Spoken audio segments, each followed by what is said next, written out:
بسم الله الرحمن الرحيم. إلهي ما أصلي. هذا هو اللي نعمله. ونوسف تكلي مانتا. وقت أن تجنو أن هالكن سوي معنا أنه عافات قبنا. وربنا إن كوا هذا الله. إن هو هذا الله. أن هذا الله أن هشينه يقدم بيسا.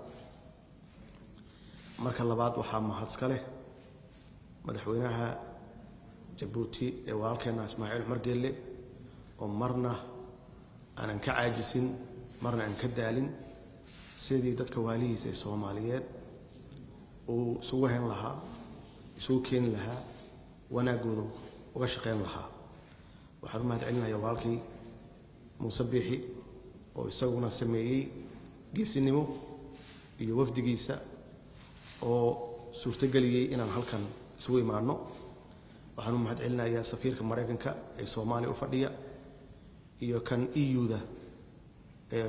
matalaya waxaan mahad celinayaa wafdiga la socda ugu horeeyay gudoomiyaha baarlamaanka iyo wasaaraha iyo golaha wasiirada halkan fadhiya iyo guddiga technical-ka iyo marti sharafta kale halkan fadhida assalaamu alaykum wa rahmatullahi wa barakatuh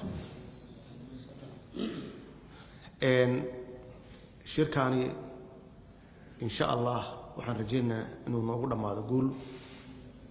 oo aan uga farxino shacabkeena Soomaaliyeed meel kasta ay joogaan maxaa yeelay waxaan ka hadlaynaa sidii loo walaaloobi lahaa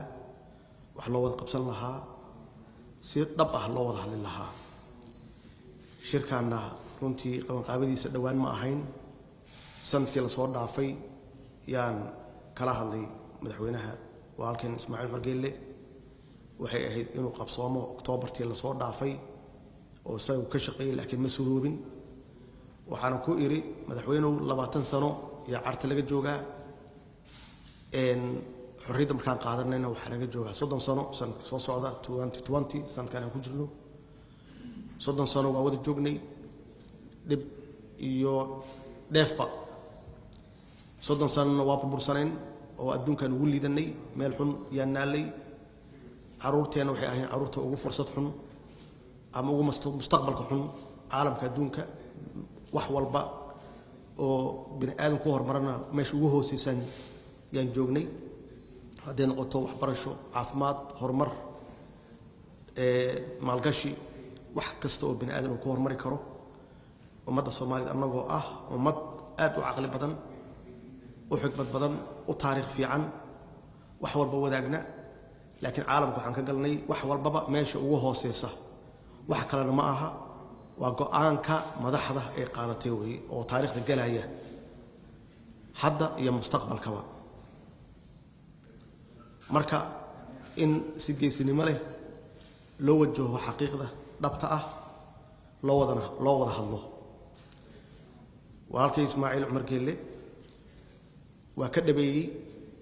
inaan ka wada hadalno 30 sano soo socda xagee taginaa 30 sano waa wada joognay 30 sano waa kala maqreen kan soo socda caruurteena maxaan uga tagnaa dhaxal iyo mustaqbal weeye waxa guddigan loo sameeyay marka la wada hadlo oo la wada fariisto oo la heshiiyo go'aan la qaato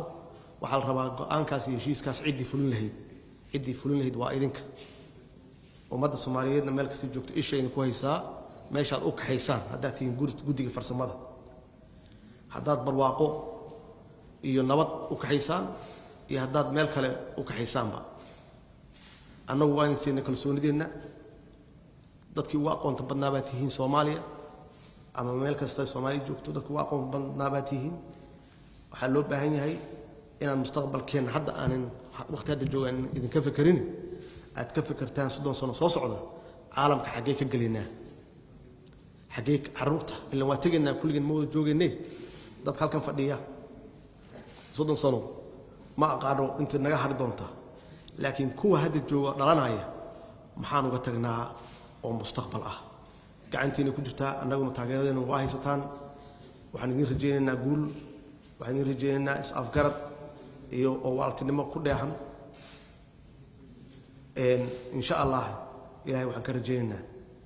inaa wax wanaagsan ummadda u keentaan wassalaamu calaykum waraxmatullaahi wabarakaatuh